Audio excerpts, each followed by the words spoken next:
How is everybody doing this evening, man? So, I just wanted to come in and tap in with y'all and discuss this interview that is supposed to be occurring. The Dallas Cowboys are, of course, looking to fill their vacant offensive coordinator role, and they have invited Jeff Nixon in to interview for the position. And we're just really going to talk about that. We're going to see what his pedigree is, if he's really the guy, some other options that might be already be on the roster, some outside options, just things along those lines, man. So we're going to jump right into it. Hey, NFZ, what's good with you, man? I appreciate you jumping on here with me, man. So yeah, we're going to just go over a couple of these candidates, see if there's any possibility of them actually getting the job.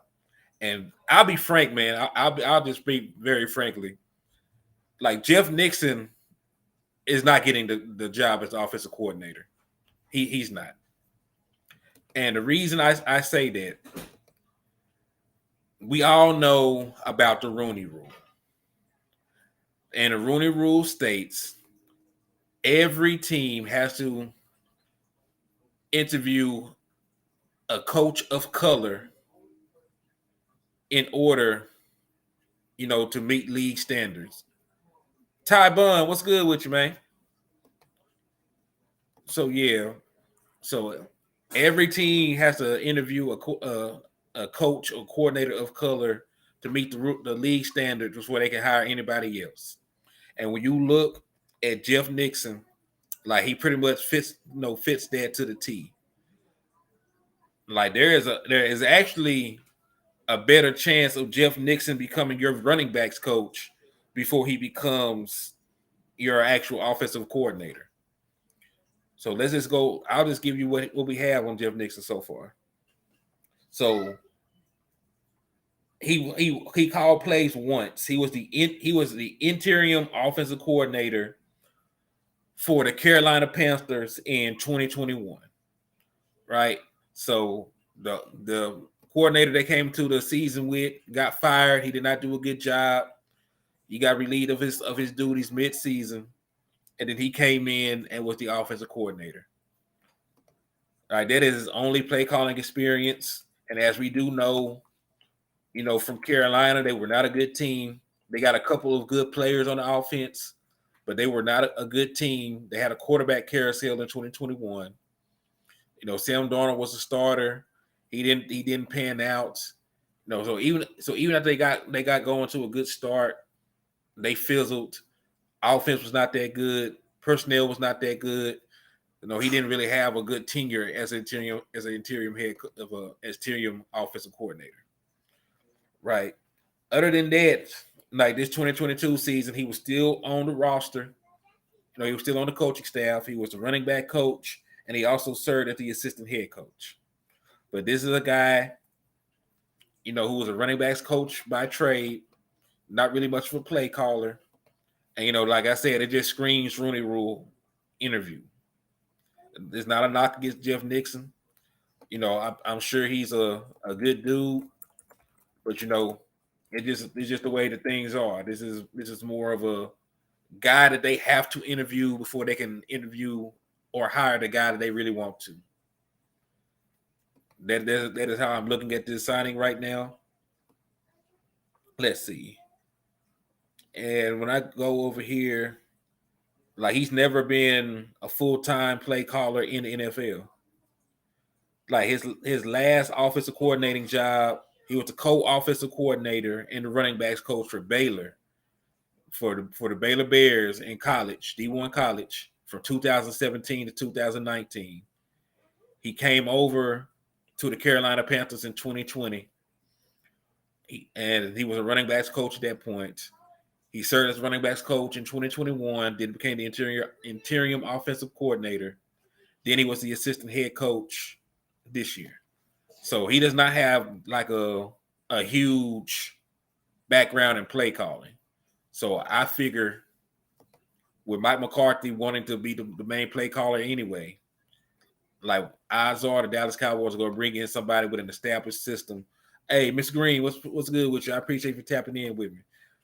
So yes, I'm pretty sure that the Dallas Cowboys are going to prefer to bring somebody in with a proven system, that Mike McCarthy can work with.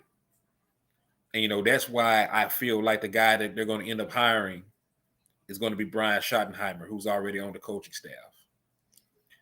I did another video. I went live before. I touched on Brian Schottenheimer. He is right now he's a Cowboys analyst on the team. He's the offensive analyst on the team right now. He does have play calling experience. He's a guy that's finna be 50 years old. He's been in the league since the late 90s. He's been an offensive coordinator at multiple stops. Gary Murphy, what's up with you, man? I appreciate you for tapping in. I appreciate you for joining me today. So yeah, this is a guy that's been around the league. He has had some success as a play caller. His last stop was in Seattle. He served as the offensive coordinator from 2018 to 2020. But yeah, that's probably the guy. Like I know there are a lot more enticing names out there, right? Because people think about an Airbnb might be available, down the line. Brian Leftwich. There's a bunch of bigger names, that people could point to. But knowing the Dallas Cowboys and how they operate, they have a guy that they feel good about. He's a guy that's already familiar with the personnel on the team. They're comfortable with him. And then the biggest caveat, because, our offensive coordinator job does not look that appeasing when you think about it. Because, yes, you can come in and be the OC in name. But, Mike McCarthy, they already reported Mike McCarthy wants to be the one that calls the plays. So when you really just put that into perspective, man, like you don't really get any of the job duties. Like you're a glorified assistant coach coming in here and not being able to actually call the plays in your own system. Going about it in that manner. So like I don't think somebody like Byron Leftwich, would want to come over here to the Dallas Cowboys if he can't call the plays. Because listen, he's a Super Bowl winning coordinator. He just won a Super Bowl with Tom Brady and Tampa Bay Buccaneers. Just 2 years ago. It was just a couple years ago. So there's no reason to believe that he would want to come over here and give up play calling duties or serve that in that capacity. And when you're one of these young hotshot offensive coordinators, you're trying to make a name for yourself, right? And you ain't gonna get no glory, in that position, if you're not the one calling the plays. And, that's part of the reason I also believe that Mike McCarthy and Kellen Moore were bumping heads. Because Mike McCarthy wanted more input on the offensive scheme.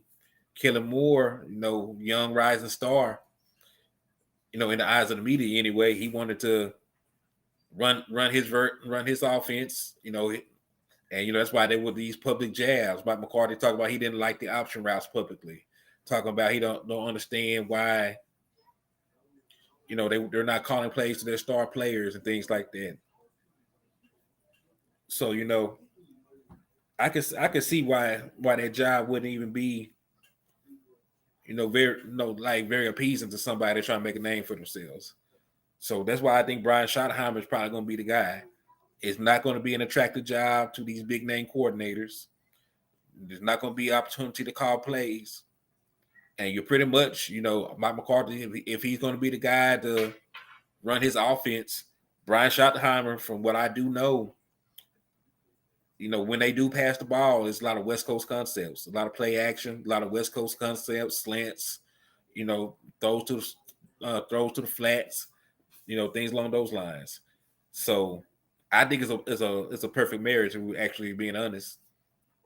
Mike McCarthy can get back to calling plays. He'll have an offensive coordinator that runs a similar passing scheme to what he's used to.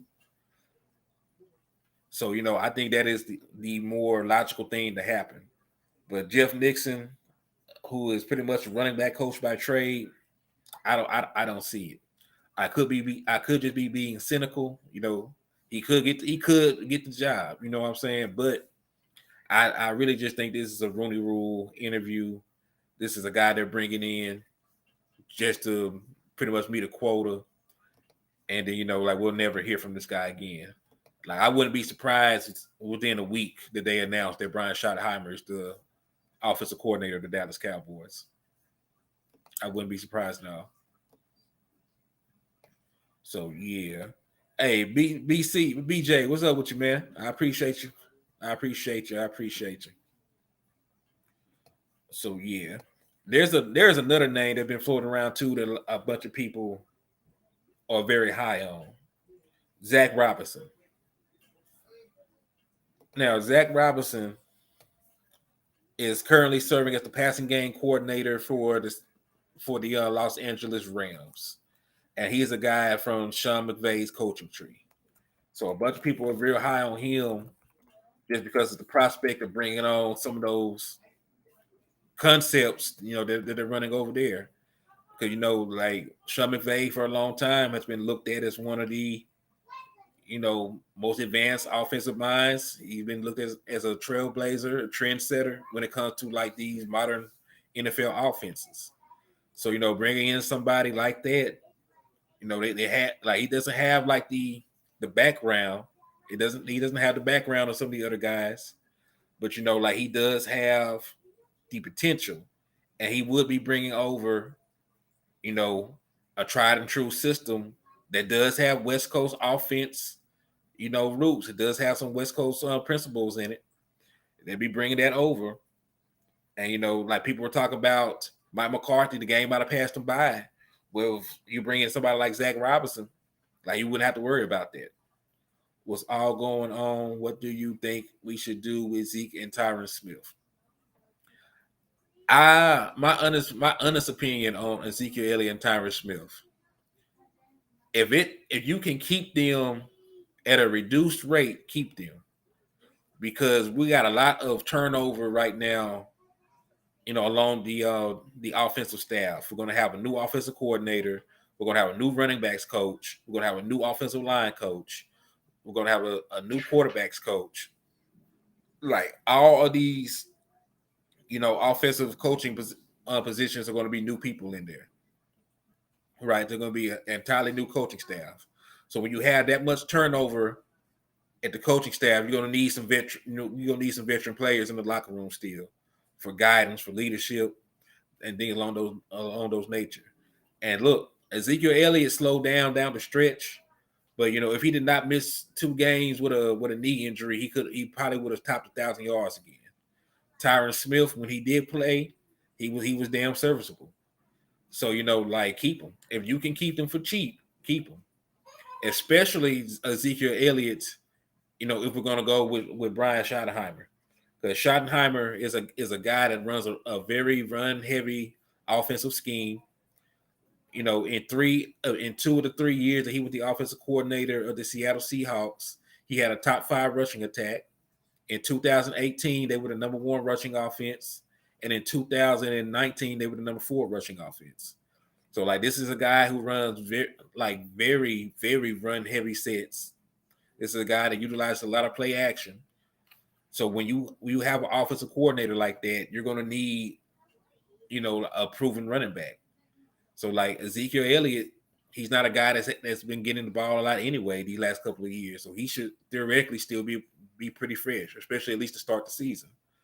So bring him back in, especially like I said, especially that's the move. Now, this is what I do know: nothing is going to get done to anybody until June the 2nd, because if you move on from Ezekiel Elliott June 1st or before, you're going to only save $5 million. If you cut Ezekiel Elliott after like June 2nd or after, then you can save $10.5 million.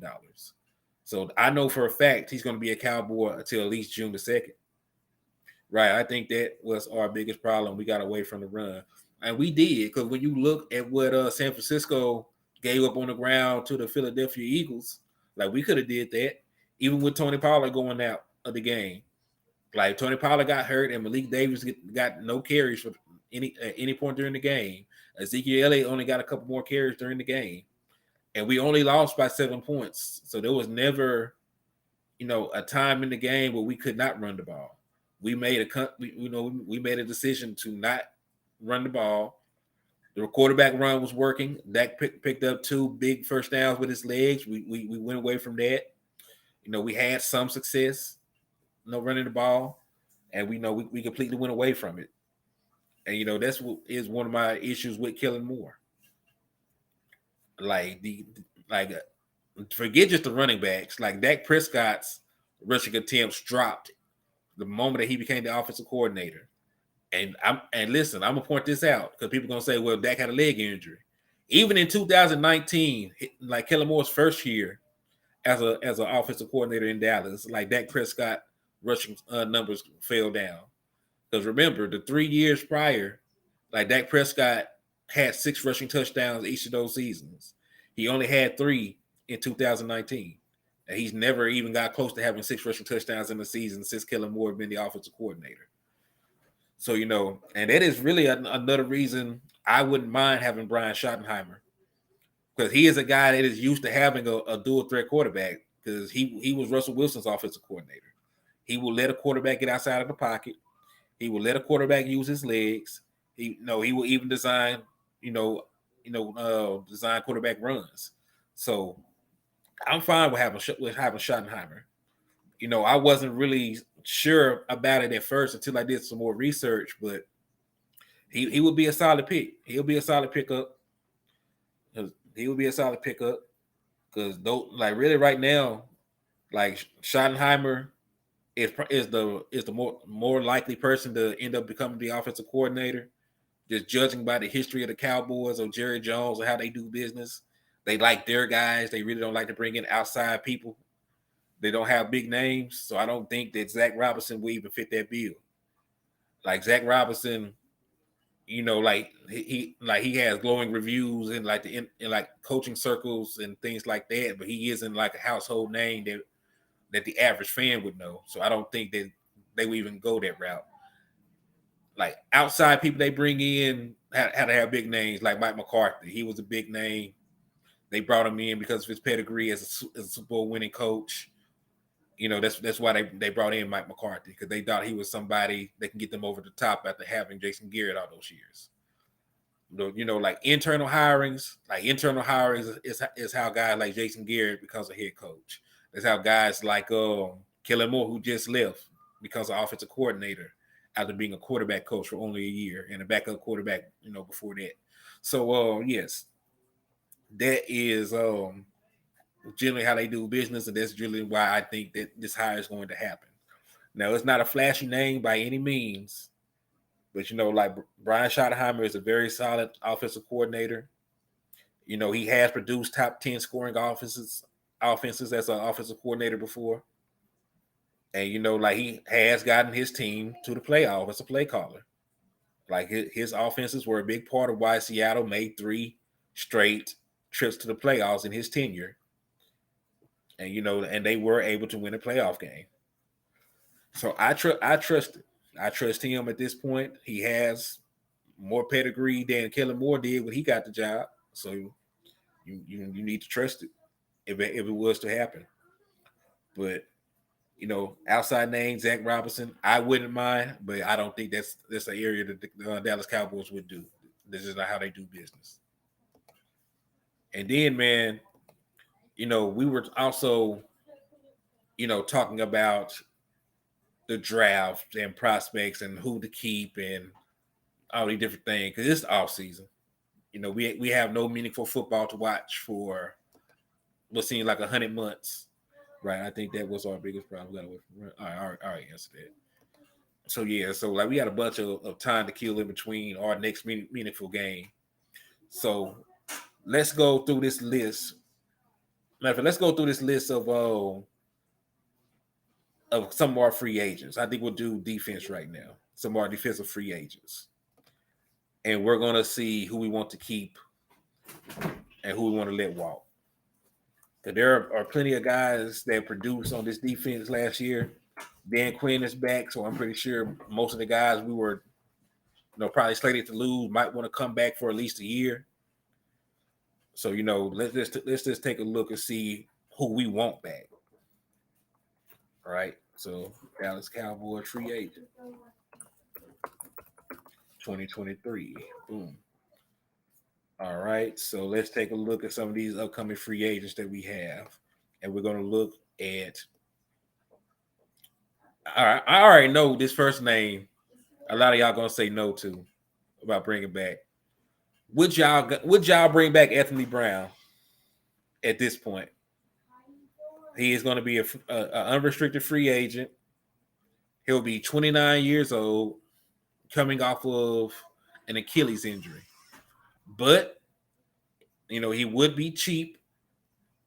He would be a guy that's been playing in the system for this will be his third year in Dan Quinn's system as a boundary corner. He's been in the league since 2016, so he has a lot of experience. He has playoff experience, all these things that you look for in a cornerback.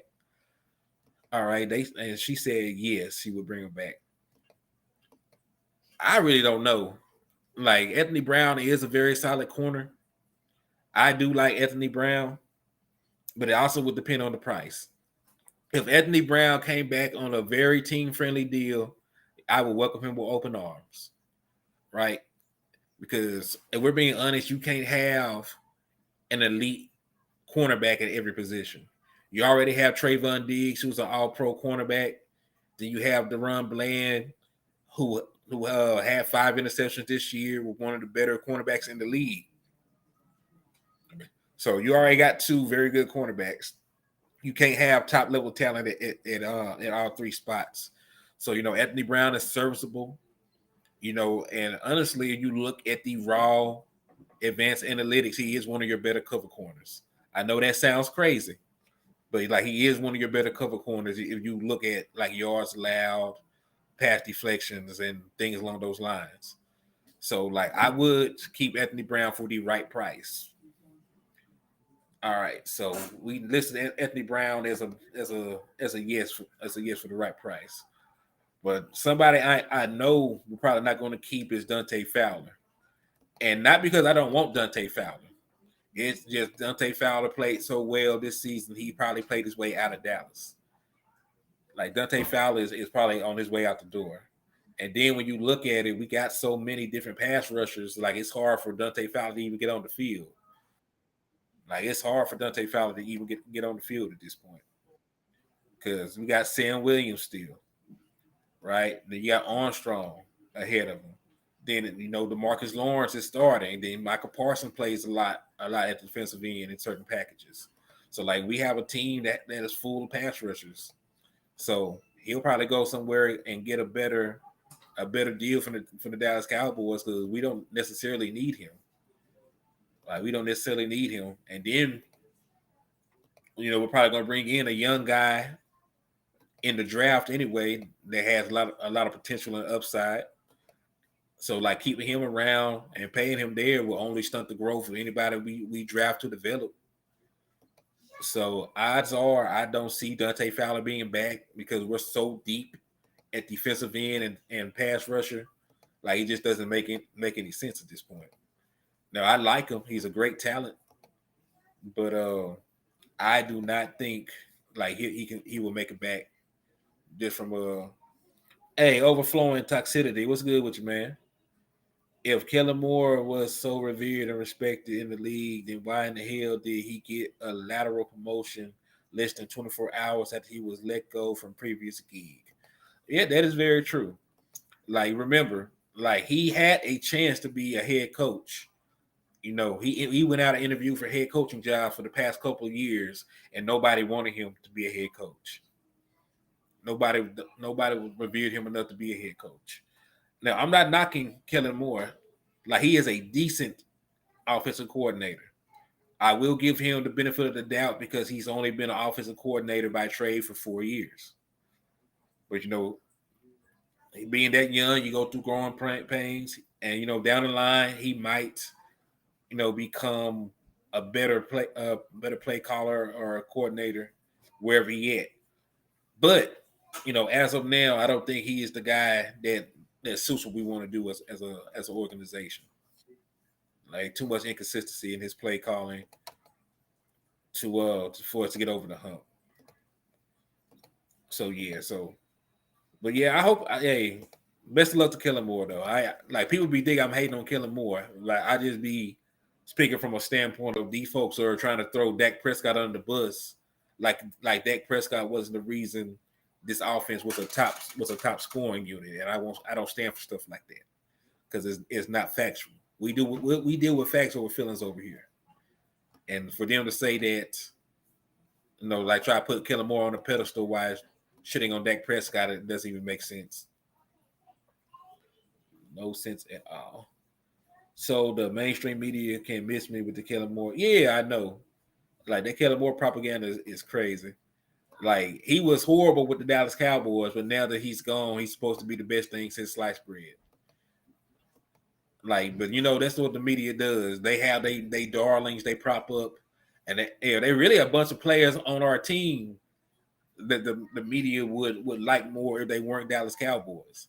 Like if Dak Prescott was the quarterback for the Carolina Panthers or he was the quarterback for the New Orleans Saints, like he would get way more love and prestige than what he gets right now. But since he wear that star on the side of his helmet, they downplay anything that he does. Can Justin Herbert read option routes? That is you're being funny, but that is a very good question. I don't know what his anticipation is like to have to deal with multiple option routes.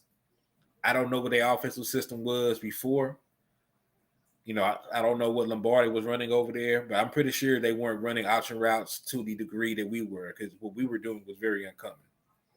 How do you get an OC position without an interview? Man, yeah, I don't know. I don't know. That damn near seemed like tampering. Like people are trying to tell me that it's not because of X, Y, and Z, but it seems weird that we never heard anything about them requesting to speak with Kellen Moore, and then right after he gets fired, it just pops up that he's going to be an OC for a whole different team. Like that's weird. That is super weird. Oh yeah, but yeah, we were talking about these free agents of who we would keep, and we said Dante Fowler probably played his way out of Dallas. All right, I got one for you. Jonathan Hankins, the defensive tackle that we traded for. He's 30 years old right now, a lot of experience in the league. And, statistically, we were a much better run defense when he was on the floor or on the field. So I would definitely bring him back. He only made $1 million last year. So maybe pay him $2 million and keep him in the fold. And then, you can pair him with another defensive tackle to, further increase your ability to stop the run. Because we ever get this run defense, figured out, like we will be the best defense in football. Like the only chink in the armor of this defense is the ability to consistently stop the run. And when we get some bigger bodies in, we get some guy that are run stopping specialists. Like it's gonna be hell. It's gonna be hell to deal with. So I would keep Hankins. He is a guy who played for only $1 million last year. He probably will play for $1.5 million to $2 million this year. So give him a 2-year, $6 million deal, 2-year, $5 million deal, and call it a day. But I definitely would keep Jonathan Hankins because he is one of the few guys, that we have that can stop the run right now. We don't have a bunch of run stoppers, and he fits the bill. So until we get some bigger bodies in, I'm definitely gonna rock with Hankins. I gotta rock with Hankins. All right, so that's a yes for me. All right. Who else on the defense would we want back? Let's take a look. All right, this is a good one right here.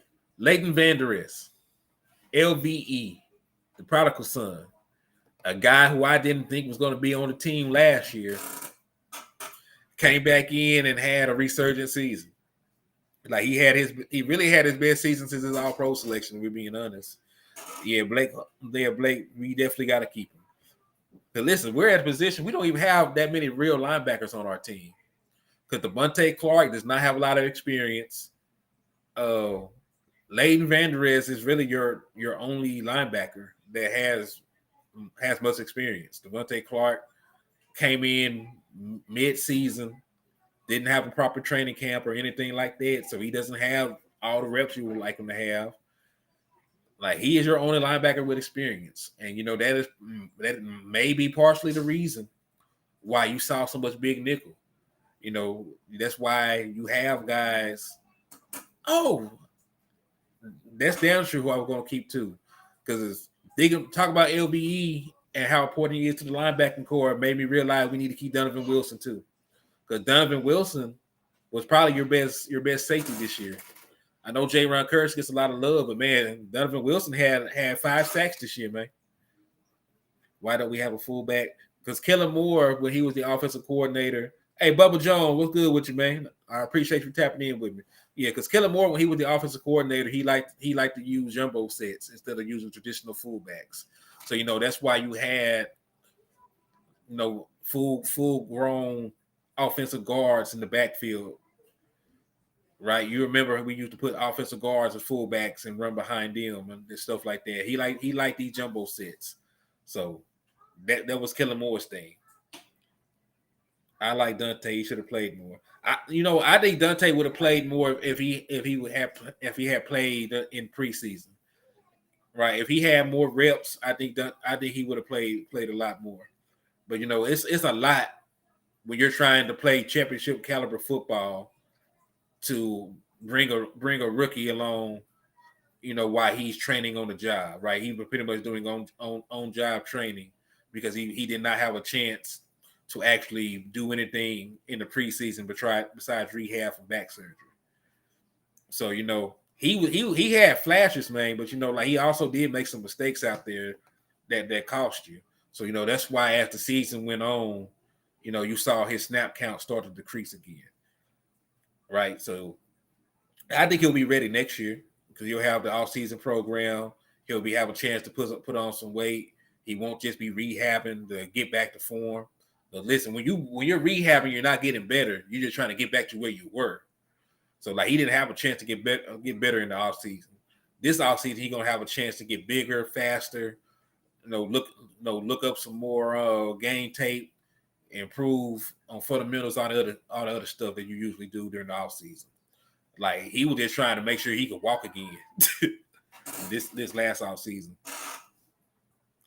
I think had to use your saying yesterday, Google is free. Oh, my mama, it is.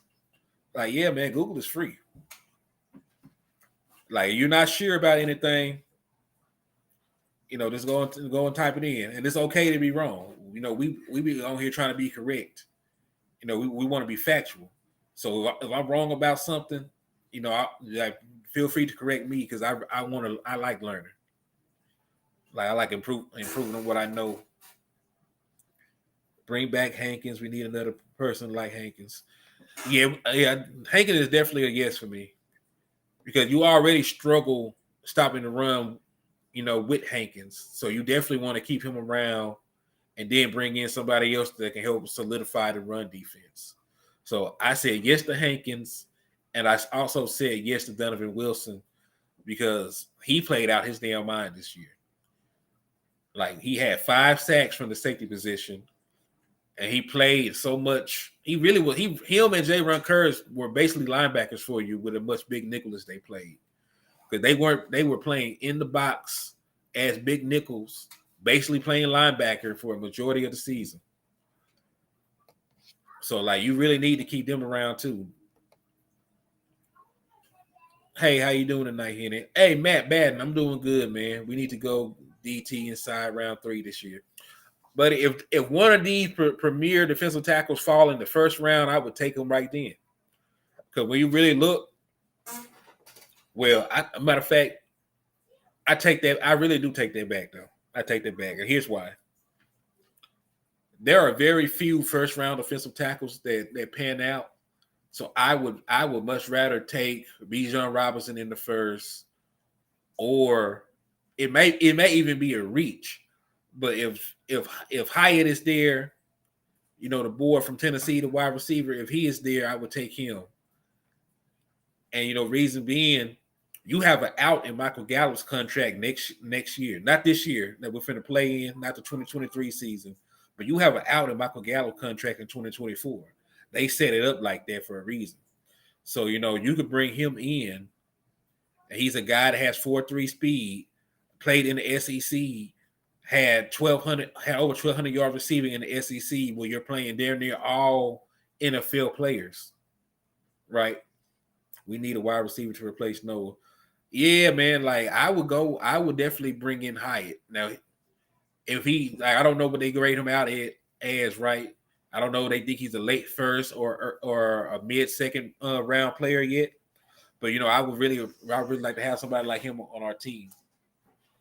So like I don't know, like it's really, and it also it's really hard for me to determine what we should draft until I see what we do in free agency, right? Because if we go out and sign like the best defensive tackle available, we're not going to spend a premier draft pick on a defensive tackle. If we were to trade assets to get DeAndre Hopkins or something, we wouldn't go out and then spend a premier pick on a wide receiver. So I don't even know what we should do just yet, because free agency has to happen before the draft. So that's where I'm at with that right now. That's where I'm at with that. All right, so let's see. We said Anthony Brown for the low. We said bring back LVE for the low. All right, definitely said bring back Donovan Wilson. When we said that Dante Fowler looked like he would be the biggest casualty just based off of his position, because we're really deep there. All right, so like we really want to bring more. Oh, I almost forgot about Anthony Barr. He can stay where he at. Listen, I had wrote a whole damn article about how good Anthony Barr would be, how he would put us over the top to make us a Super Bowl defense, and this and that. Like how dude came in and underperformed. Like I had, and listen, based on the numbers, like I felt like that really could happen. Like looking at his career numbers, his projected numbers for last year before his injury and things like that, and playing in Dan Quinn's system, I just assumed that he would elevate our defense, and he was pretty much a non-factor for most of the year. So just based off of him being a veteran player, us paying him like we could probably have got that production from a rookie. So like I would say no to Anthony Barr. Defensive tackle, middle linebacker, solid swing on the O-line. Yeah, we definitely going to need to get an offensive lineman, regardless of where, who, or how. Because even if we are to re-sign Terrence Steele, there's a good chance that he won't be ready to start the season. He just got hurt at the end of the season, toward ACL turnaround on an injury, damn near a year. Yeah, me too, bye, boy. Yeah, Barr ain't do nothing. Like Barr did not do anything this year. I hate to say that because I really campaigned for him in the offseason. And like I was shocked as hell that the Dallas Cowboys went and signed him. Like I was happy. I really was happy as hell when they announced that. And then for him to play the way that he played, it was very disappointing. But you got to think about it. We're gonna have to sign an offensive lineman this year, regardless, because Terrence Steele may not even be able to play. And when you look at people that had similar injuries, like Odell Beckham tore his damn ACL, he didn't even play at all this season. So like we can't just go in here on a hope and a prayer and expect Terrence Steele just to be ready. Like we're gonna have to go out here and get, another right tackle or at least draft another tackle. Because you can't trust Tyron Smith to stay healthy. Terrence Steele probably is not going to be healthy anytime soon. And the other guys you have on your roster are not that good. So, like, you're going to have to go in and invest. And when you think about it, that is one of your most important positions right there. Because when Terrence Steele got hurt, your running production decreased every damn week that he was gone. You went from averaging there near. Hey, Eli, what's good with you, man? Barr can lead, go get Odell if he's ready. You know what? It would depend on the price for Odell Beckham. Right? Just like based on his name and stuff, like he sounds like a good pick because it's Odell Beckham. Did I see that Gallup get a surgery? I didn't see that. Let me see. Let me Google that.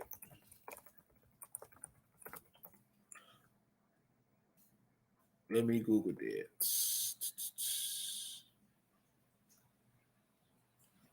I don't see anything recent about him getting another surgery. Oh, yes, he did.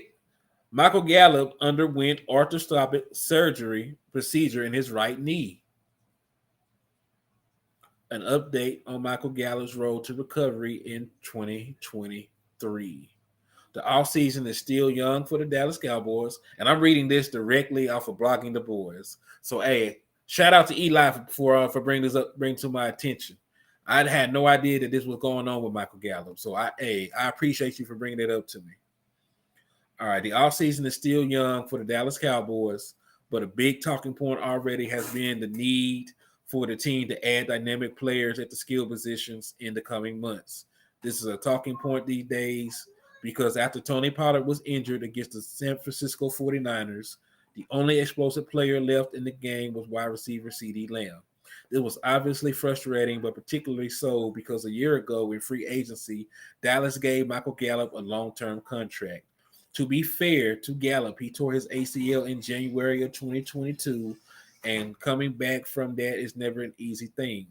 It never seemed like Gallup really found his form this past season when he did return from injury. And as noted, that was part of why the team was down pass catching options for Dak Prescott. It appears that Michael Gallup is looking to get completely healthy for next season.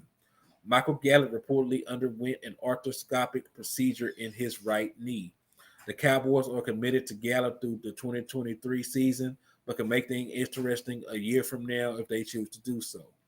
Obviously, Gallup succeeding this upcoming season benefits everybody, and it appears that he is making an effort to make that happen. On Tuesday night, it is reported by the Dallas Morning News that the wide receiver underwent an arthroscopic procedure on his right knee. Gallup had his right knee and right ankle scoped. Two people with knowledge of the session said Tuesday, despite the minimally invasive meniscus repair and ankle cleanup, the plan for Gallup to be a full participant when Cowboys formally reconvened in April for the start of the spring workout program. This is not the knee that Michael Gallup tore his ACL in at the end of 2021 season. That injury was to his left knee, while this procedure took place on his right. It appears. Well, that's crazy. Because all right, what goody, man? I'm doing well. Mickey, they entered the building. Jessica Haggerty was good. Okay, so I did not know that. Give me a rookie. Look at the production these wide receivers that were drafted. Yeah, because that's odd. Because now I'm wondering how the hell that happened. Jesus, hey, what's good with you, man? I appreciate you tapping in with me. Yeah, now I'm wondering when the hell Michael Gallup hurt his other leg. Because you remember what they said, right? They just said that he had a procedure in his other leg that he did not tear his AC. Right, he tore his ACL in his left leg, and this procedure was done to his right. So it makes me wonder, what went on, how this happened. I'm very confused about that. I don't know. But yeah, if he is not going to be, yeah. So Michael Gallup had a procedure done in the leg he did not tear his ACL in. So technically, right now, he does not. He ain't got a good knee on his body because he's still pretty much healing up from his right knee injury, his left knee injury. I mean, and now he just had a procedure done on his right knee. So he is definitely hobbled right now. They are claiming he should be 100% healthy by the time of training camp, but this is sort of a red flag. But it is better that it happened now than during the middle of the season, right? He had a procedure done. They said it was minimally invasive, should be healthy to start. But you got to start wondering if Michael Gallup is snake bitten. I'll say we just get a solid wide receiver 2 in free agency. It's really going to depend on who is available. I think Matt said that he wants DJ Chark Jr. from the Lions if he doesn't get resigned by them. I like DJ, and he is a speed guy. And I'm a guy. We don't have a lot of speed on the outside of our offense anyway. I like bringing in guys that run fast 40s. Like everybody ain't got to be a pristine route runner or anything like that. And look, DJ Shark is still young. He's 6'4", and let's see what his 40 time is. He ran a 4.3. So this is a guy. It's a 6'4" man that runs a 4.3. And listen, we're gonna be in a West Coast offense with a bunch of slants, a bunch of in-breaking routes. We like West Coast offense that's flats, slants, posts. Say it with me. Flats, slants, posts. So a guy with that athleticism in that offense should be fine. So I'm fine with adding DJ. I'm fine with adding DJ. With West Coast offense, Jalen Tolbert, Cavante Turpin, Dennis Houston can finally play offense. Like I would like to see Cavante Turpin in a bigger role in the offense, just based off of his raw speed. Like putting him out there on the offense would make defensive coordinators at least have to respect him. Right? You do have to account for him. Right? And if you throw the ball to him deep and they don't have coverage over there, it's gonna be a touchdown. So they might have to roll safety over there. If he's on the field, you might can dictate some of the coverages that you see because you have a home run hitter out there. Jeudy has been notoriously bad since he came into the NFL. Jerry Jeudy has been a disappointment as a first-round pick, but when you look at the quarterbacks that Jerry Jeudy has had, like Jerry Jeudy is not a burner. He is a guy who is a route runner, right? So like he's a guy that puts you in the mind of Amari Cooper. Like he's a 4-5 guy that can that can run the route tree. Like I just think he needs a better quarterback play around him. I think he needs better quarterback play around him. And since he has underperformed, right? But we also got to realize this: he's not going to be free for a little bit. He got drafted in 2021 in 2020 as a first round pick. So 2020, 2021, 2022, 2023 will just be his fourth season, and then they still have a 5th-year option on him. So like Jerry Jeudy is a guy that you would have to trade assets for, and he has not done enough in the league for me to give up anything to get him. Right? So like Jeudy will probably be cold in our system because he'd be playing with a top 10 quarterback, and he'd be playing with Mike McCarthy, who was a Super Bowl winning play caller.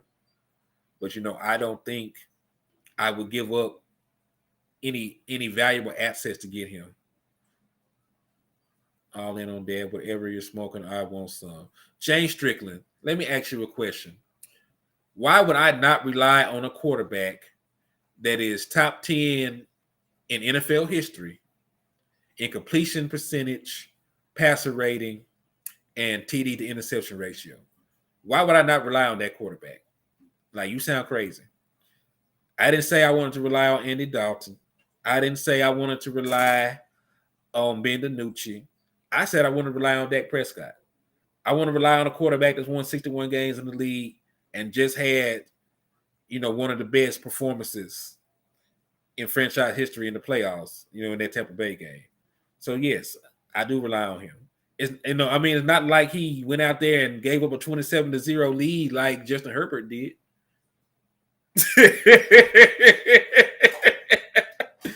Right? Like my quarterback didn't blow a 27-0 lead in the playoffs. So like hell. And then all these folks be talking crazy. My quarterback won a playoff game this year. Like how many quarterbacks are supposed to be in the top 10 didn't even make the playoffs? So no, I'm fine with that. I will rely on Dak Prescott. Don't you worry about it. But yeah, so we will talk about Jerry Jeudy. Like, yeah, I wouldn't give him assets to get him. Like, this is not even a guy I would highly target in free agency, right? Like there are much better options.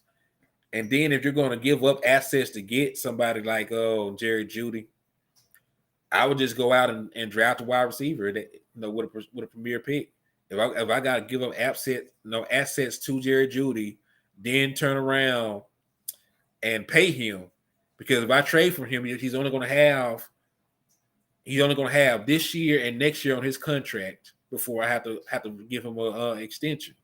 So if I got to do all that just to get Jerry Jeudy, who I don't know is going to pan out with me or not, I can just go and spend a second round pick on the Hyatt boy, or maybe one of these other good receivers fall in the draft, and I can draft them in the second round.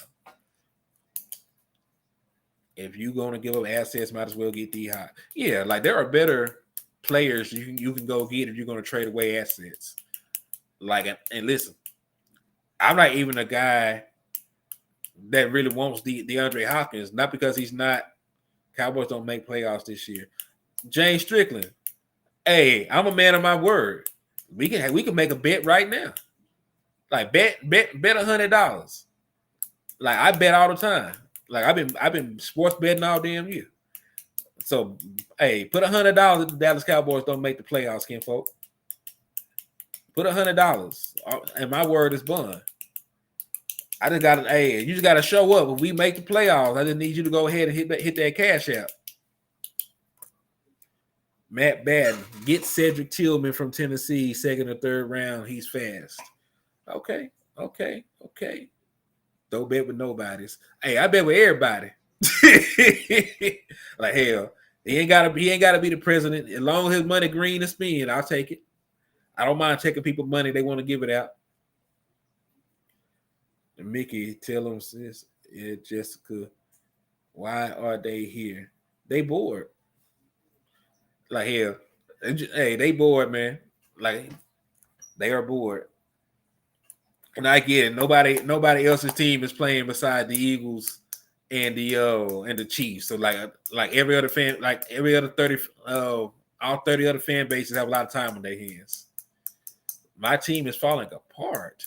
Okay, if you say so, James. But I appreciate you for coming in and commenting and being in the stream with us.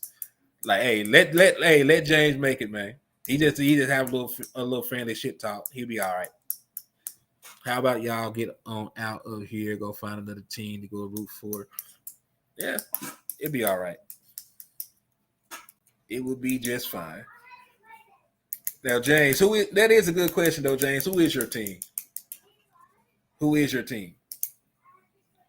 Sheagle don't eat horse if y'all win Super Bowl. Okay. Well, we can't promise that. We know how the Eagle fans act when they win. You know, hopefully that was just a shock of them winning a title. You know, hopefully if they win, this upcoming Sunday, they're used to shit now, and they don't go out and eat shit. We can only pray.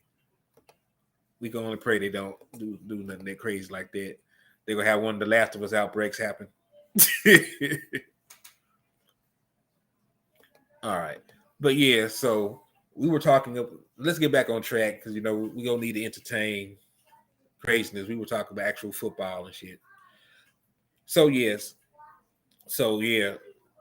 So DeAndre Hopkins wasn't even a guy that I was really ready to target because I wanted to get younger and I wanted to get faster, on the opposite side of CD Lamb. Because for a long time we've been a team that's had a bunch of guys that do pretty much the same thing. We have a bunch of 4 or 5 guys who are maybe physical at the point of attack, but like they're not running away from anybody. They're not going to demand for defense to roll safeties over the top for the third of their speed or anything like that. So like I want to get faster. That's why I want Hyatt. Like it's a guy that runs a 4.3. It's a guy that you'll have for 4 to 5 years. It's a guy that you can groom. And you can keep that same you can keep that same receiving core together because you can extend CD Lamb and then you'll have a young guy and they'll be together, for as long as CD Lamb is in his prime. Like he will have a road dog because the entire length of his prime on that new extension. James is East Side on the low. I bet James is a Texan fan. Speaking of the Texans, man, I do want to give a shout out and congratulations to the Miko Ryans for securing the head coaching job for the Texans. He was a guy who played for them. So salute to D'Amico Ryans. It was hell of a coordinator. We saw what his defense was able to do to our offense in the playoffs. So he definitely earned that gig. Yes, you're right, Big Bud. Michael Gallup had another surgery, but he did not have surgery on the same leg. Michael Gallup had surgery on the opposite leg that he tore. So he tore his left knee, and he had the procedure on his right knee. So I'm not sure what happened when this occurred. Maybe during the season he was overcompensating too much. Maybe he came back too fast. He said so. Maybe that what happened. Jesus said he lives in Houston. I can't stand Texan fans. Are they that bad, man? Are they obnoxious or something? Because listen, I live in Texas. I ain't never seen a Texans fan in my life. I ain't know such a thing existed. That's the third black coach they hired just to fire them after a year. You know what? I think D'Amico's gonna make it. Because what I do know about D'Amico is he's gonna have a Dan Quinn effect on that defense. Like D'Amico is gonna get in here. Yeah, I think Michael Gallup came back way too damn fast. But yeah, I think D'Amico's gonna get in here and he's gonna revamp that defense. He's gonna bring some guys over that he likes. And they let him actually pick his players, he should be fine. Bro, they hate Cowboys and their fans. They think we're rivals. No. The Dallas Cowboys are one of the most storied franchises in the NFL, and the Houston Texans are an expansion team. There's not a rivalry. We just play in the same state. We don't have rivals that don't have Super Bowl rings.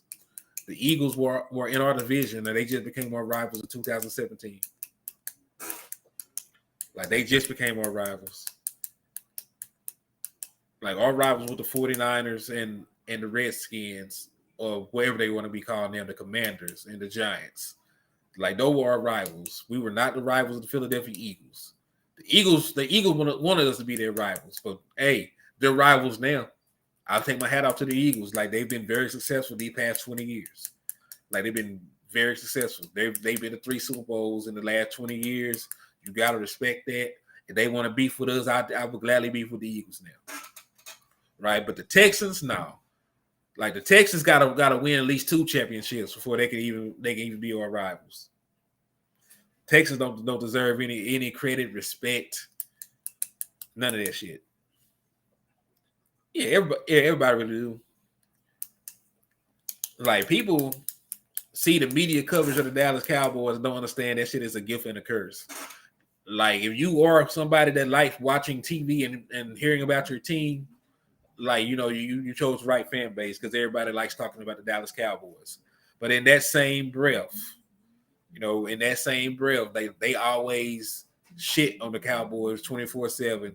They always downplay our players, undermine the moves that we make. Like, there's more money, for these analysts and stuff being Cowboy haters and talking crazy, generating those clicks than it is for them to be objective when talking about our team. James didn't want any money. It had $250 on it. Well, you had $250 on it. I had $100. That's $350 right there. He could have paid on his car. He could have paid his car note. Could have paid his water bill, his gas bill. He didn't feel confident in that bet. He probably didn't have $350, being honest, but media paid the trashers. Yeah, they paid the trashers. And yes, the 49ers historically are our biggest rivals. Like, when you play a team that often, and they stand in your way from going to get a Super Bowl, like, they are definitely your rivals. Like, no damn Texans ain't no rivals with us. We just play in the same state. That's about as deep as it gets. So yeah. So we talked about receiver. And we talked a little bit about the defense. Oh yeah, James took off. He left the channel. Cash App or PayPal him. James out the building. James don't want no money. James don't want no money, kinfolk. Don't worry about it. James do not want no money. But yeah, we were talking about some of these free agents coming up. So let me ask y'all.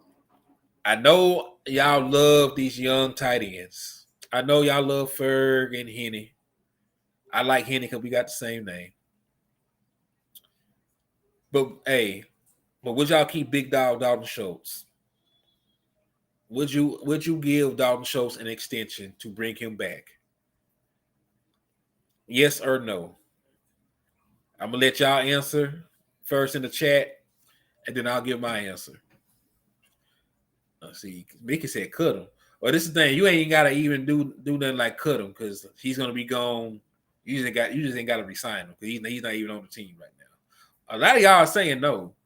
I feel like I'm gonna go against the grain with my answer. See, me and OG Mac are the only ones that want to keep him. OG and Regina. And I'm gonna give y'all just a couple of reasons why. Yeah, average at best. I'm gonna give you a couple of reasons why I would keep Dalton Schultz. Right? I'm gonna just give you a couple of reasons. And listen, when I say keep somebody, it's also going to be determined on the contract. If he prices himself out of Dallas, then so be it.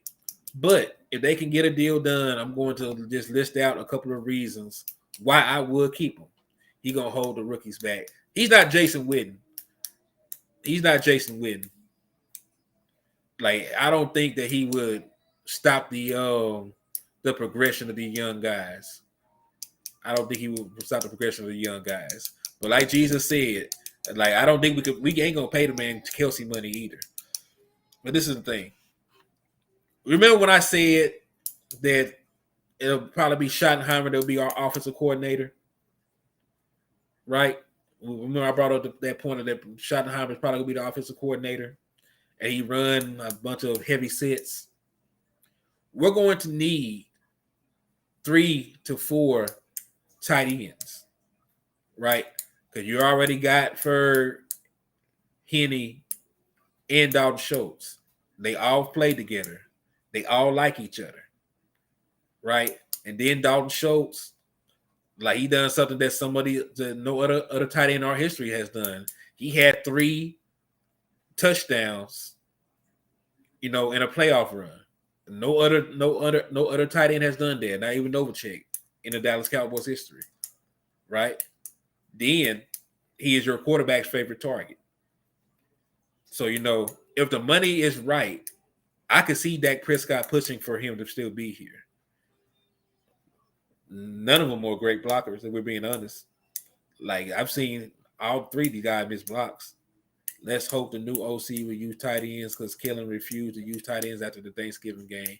Yeah, that was one of the wrinkles in our offense that was very effective that we went completely away from. What's my opinion on Jeff Nixon? Rooney Rule interview. Yeah, listen, I'm not saying make Dalton Schultz the richest tight end in NFL history. I'm not saying do that. But, I would bring him back at a team-friendly deal if he accepted. And if not, then hell. Worst thing he can say is no. Yeah, I don't trust McKeon. And then you also don't want to bring the rookies along too fast either. Because they look great in spots, right? I don't even know if Dak wanted Kellen to stay. Because listen, I ain't heard Dak Prescott say a word about Kellen Moore. He ain't do what Michael Parsons did and get online and write a goodbye post and like, you my brother, none of that. Like, they fired that boy and Dak Prescott ain't said a word. Dak didn't speak up. Like, Dak has not. I don't think he spoke up from that. I don't think he spoke up at all for Kellen Moore. And like, look, Coop was the guy that came in and helped his career. Like, Amari Cooper was the first not legitimate, because he did have Dez Bryant, but we do know Dez Bryant was hindered by lower leg injuries with his team with Dak Prescott. So Dak Prescott did not get the 2014 version of Dez Bryant. The guy that he got, the guy that he got, was a little hobbled. But Amari Cooper was the first legitimate number one that he had that was fully healthy. Really helped get Dak Prescott paid. And, he didn't even say, and this is the thing, he didn't publicly say anything for Amari Cooper. But I don't know. I'm gonna actually just stop that train of thought because I don't even think Dak Prescott is the type that speaks about issues publicly. Like, he might be a guy that he got your number, he called. He might be going to Jerry Jones. I really don't know because I can't just speak on what Dak Prescott really does because he don't ever be on social media. He really is like a ghost. Like, he don't be at social media at all. So I don't know what the hell Dak Prescott really does. Like, for real. So I don't know if he spoke up for anybody or nothing. Yeah, Dak Prescott is a company guy. Like, Dak was scared he was next after that game. Hey, Big Bud, you remember what I said on my other show? Like, you remember we were making the comparisons of who was touchable and who's made men? Like, Dak Prescott is the most secure person in Dallas. Like, you can't cut him because you're going to destroy your salary cap for the next couple of years. You can't trade him because he has a no trade clause. You can't tag him because he has a no tag clause. So you can't keep him around after his contract is up. Like I said on my last show, if I was the quarterback of the Dallas Cowboys in Dak Prescott's shoes, I would be talking crazy to everybody, cussing everybody out, talking like tagging Stephen A. Smith, like from my personal page, and talking bad to him about all the things they be saying on they talk shows. Like, I would be hard to deal with because there is nothing that, like, look, I just really think Dak Prescott is the kind of guy that's who he is. Like, I think that's who Dak Prescott is. Like, Dak Prescott is just a chill guy that be trying to stay out the spotlight and things like that. I think that's just Dak Prescott's attitude, right? Oh no, that wasn't true. That was just a meme. Amari Cooper never said that about Dak Prescott, that he was the Black Kirk Cousins. That don't even sound like anything that Amari Cooper would say. Like, that's already been disproven. Yeah, that's an internet meme that people took at heart. But yeah, man, like, Dak Prescott, like, we talk about power, like, he is one of the most powerful people in Dallas right now. Like, he cannot, like, they are stuck with Dak Prescott for at least 2 years. And then at the end of the 2 years, if they don't have a quarterback in place, he can say F them and walk off into the sunset with all that guaranteed money, and the Dallas Cowboys will have to start over. So they really have to play nice with Dak Prescott. They're going to use that contract to get salary cap money. Well, this is the thing. Like, restructuring Dak Prescott's contract will keep him on the team longer. But, it's just kicking the can down the road, right? So when you restructure a quarterback money, you're not taking a pay cut. It's just the way that you give them the money is changed. So let's say, like, his base salary, let's do simple numbers. These ain't going to be the real numbers. Let's do simple numbers for math purposes. Let's say Dak Prescott was going to make $30 million this year. He had a base salary of $20 million, and then he had a signing bonus of $10 million. Well, in a restructure, we're going to turn $10 million of that base salary into $10 million more of a signing bonus. Now, it takes that off of the cap hit, right? He's still getting paid the same amount of money, but it would lower his overall cap hit for that season. Oh yeah, I think Dak Prescott will love this new offense because the West Coast offense is a very quarterback-friendly system, and if you pair a West Coast offense with a run game, then like Dak Prescott will have good results. You say he's the Black Alex Smith. Well, I don't think that's a bad comparison. I think he's better than Alex Smith. But for what he's accomplished in his career so far, like that's not really a bad thing. Alex Smith was a multi-time Pro Bowler, and he did, I think he made an AFC Championship game, if I'm not mistaken. But this is comparing his career right now. Like Dak Prescott is not even 30 yet. He has not even reached his prime. So like he has another 7 or 8 years to, make you a believer. Because that's about as long as he probably got left in the league, right? Guys are playing till they're 39, 38, 37. So he probably got another 7 to 8 years in him, maybe 9. So you never know. In that time frame, he could change the narratives. He could change the narratives about him. But how you feel about him is how you feel about him. I hope Dak uses his leg more this year. Well, that would be the most successful thing for Dak Prescott. I said, trying to turn Dak Prescott into a pocket passer, is not really what his strengths are. Like, they didn't even do that with Russell Wilson. Like, Russell Wilson, to this day, is running bootlegs, rollouts, getting outside the pocket. That is his bread and butter. That is Dak Prescott's bread and butter. He is accurate on the move. He's 240 pounds. He can run through tackles. And, he is very much capable of extending plays and making plays down the field. Though that is when Dak Prescott is at his best. So, hopefully, those concepts are brought back into this offense. 9th. Peyton Manning did not win a Super Bowl until his 9th season. The same with Drew Brees. Drew Brees also won his first and only Super Bowl in his 9th season.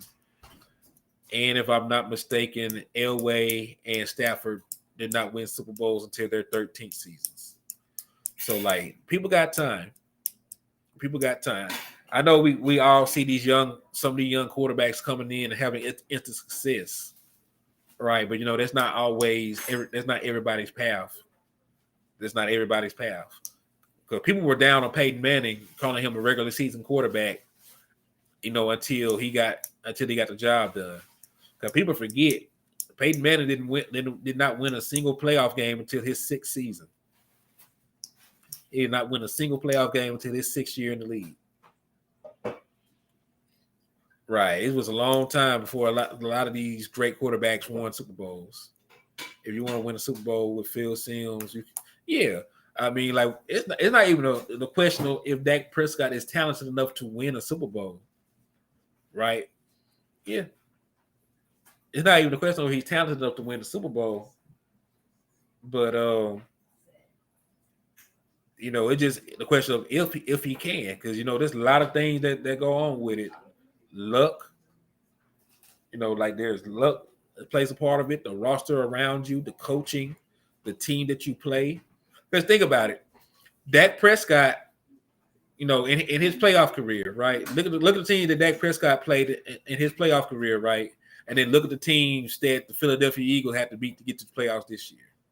Like Dak Prescott, his very first playoff game, like we got a number 1 bye and everything, and still have to play Aaron Rodgers and the Green Bay Packers, who had just went on the road and beat the New York Giants, who were a higher seed than them.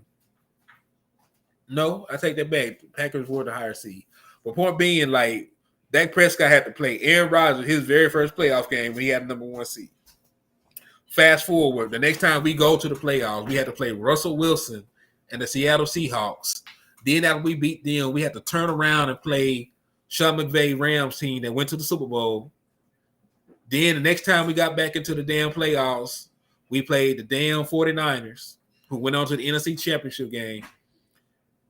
Then we had to go on the road this year, play Tom Brady and the Tampa Bay Buccaneers, and turn around and play the 49ers again at home, who were the number 2 seed with the number 1 offense.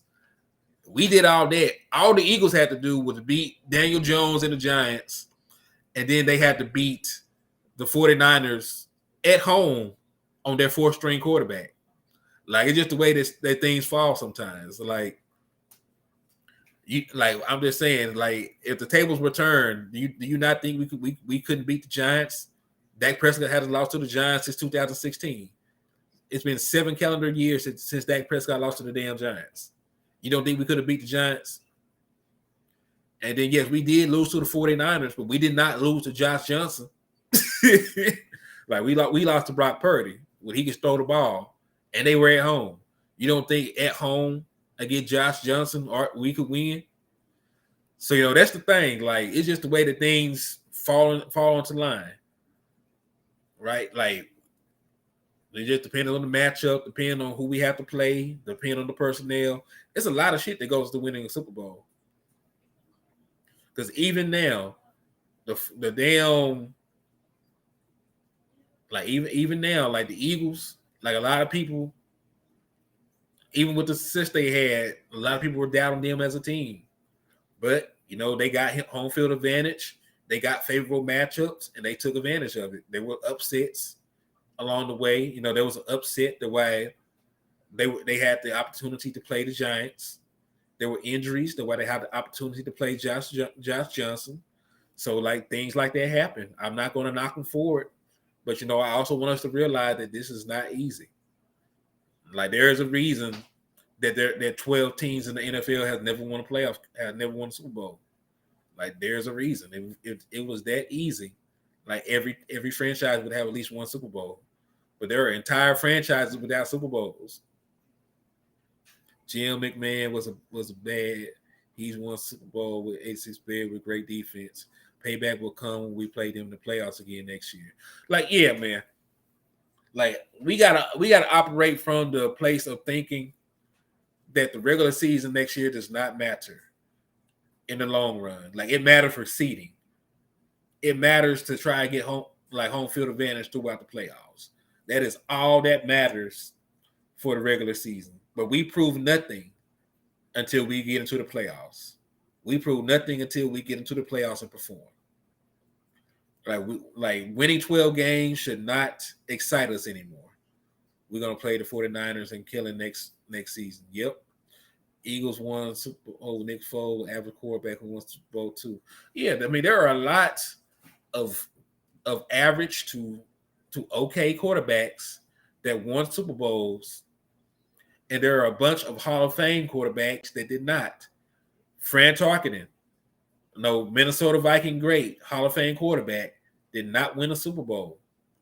Phillip Rivers, who was supposed to be a generational passer, multi-time Pro Bowler, All-Pro, did not win a Super Bowl. Dan Marino, who was Patrick Mahomes before Patrick Mahomes, did not win a Super Bowl. Right? Rich Gannon, who was a former MVP, did not win a Super Bowl. Steve McNair, who was a former MVP, did not win the Super Bowl. Cam Newton, who was a former MVP, did not win a Super Bowl. So, like, there are a lot of MVP caliber quarterbacks. There are a lot of Hall of Fame caliber quarterbacks that never won anything of note. And, that's just how it happens sometimes. Yep, Jim Kelly. I almost forgot about Jim Kelly. Went to 4 Super Bowls and not win a single one of them. So, yeah, so that's just how it happens sometimes, man. Like, there is no rhyme or reason why this stuff happens. But, when it's – and, that's what makes it exciting. Like, football is not like basketball. Like, it's a single elimination game.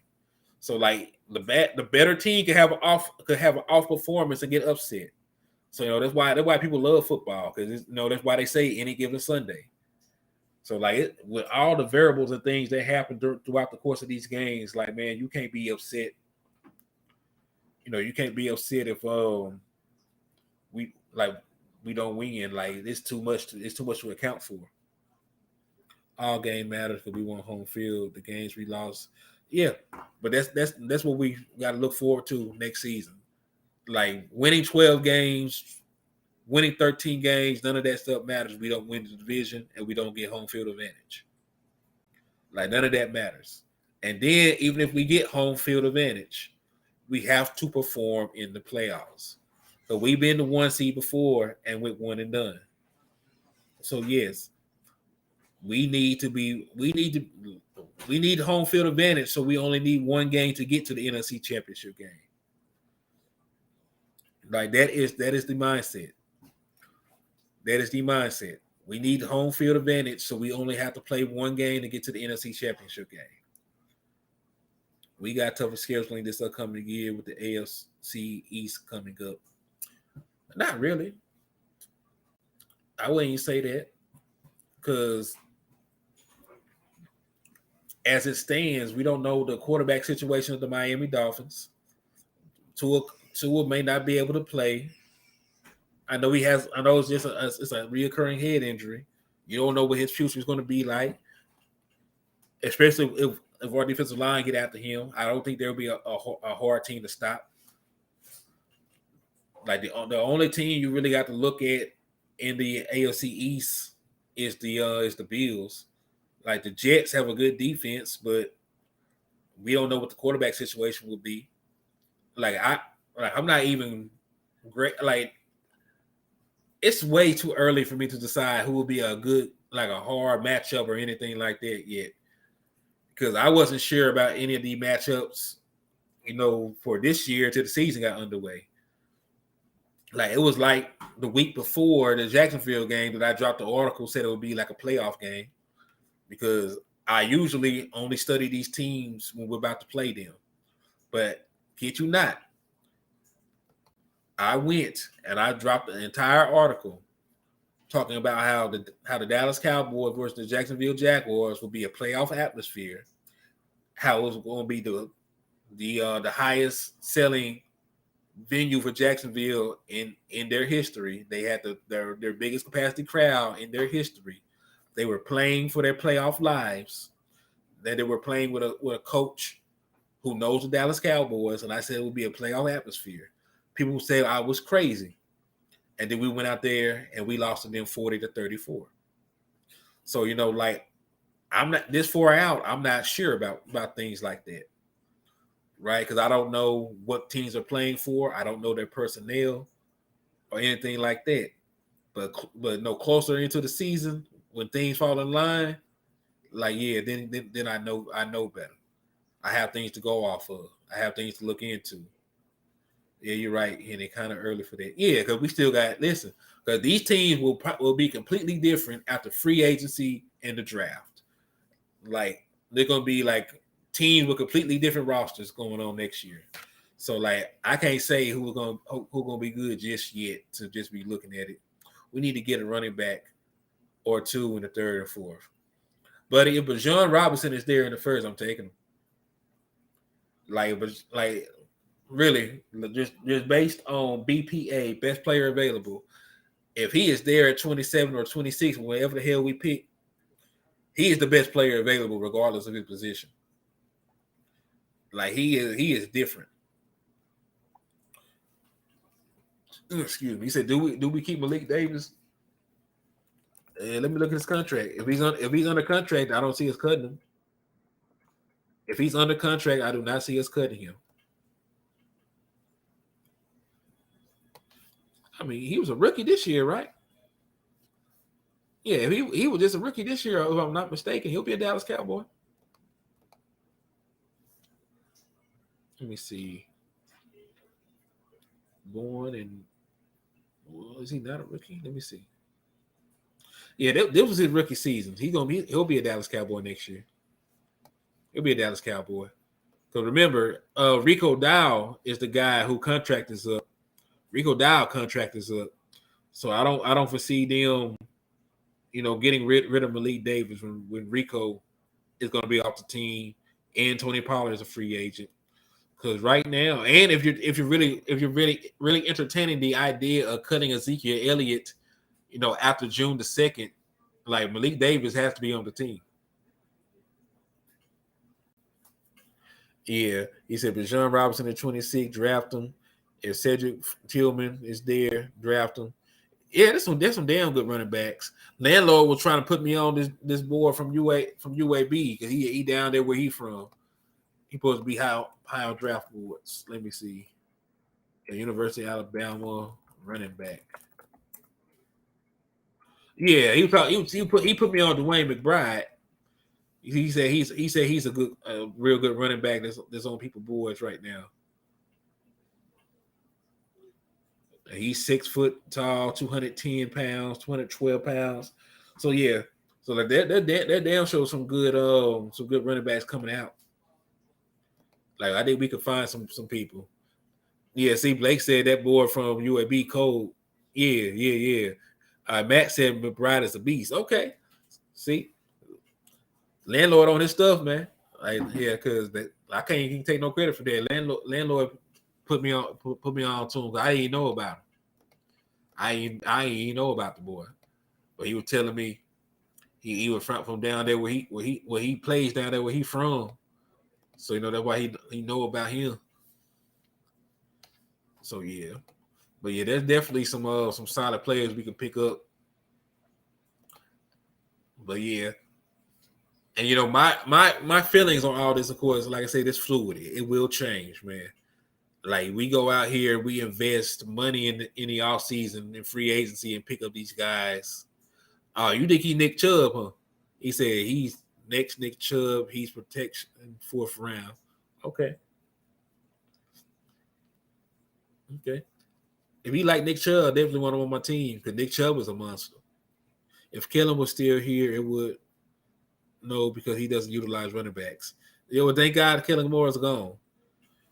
Thank God Kellen Moore is gone.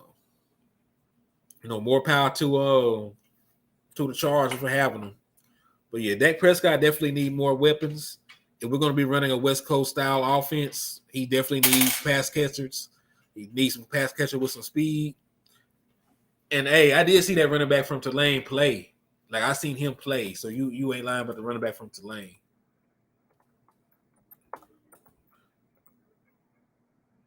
Yeah, Ty J. Spears.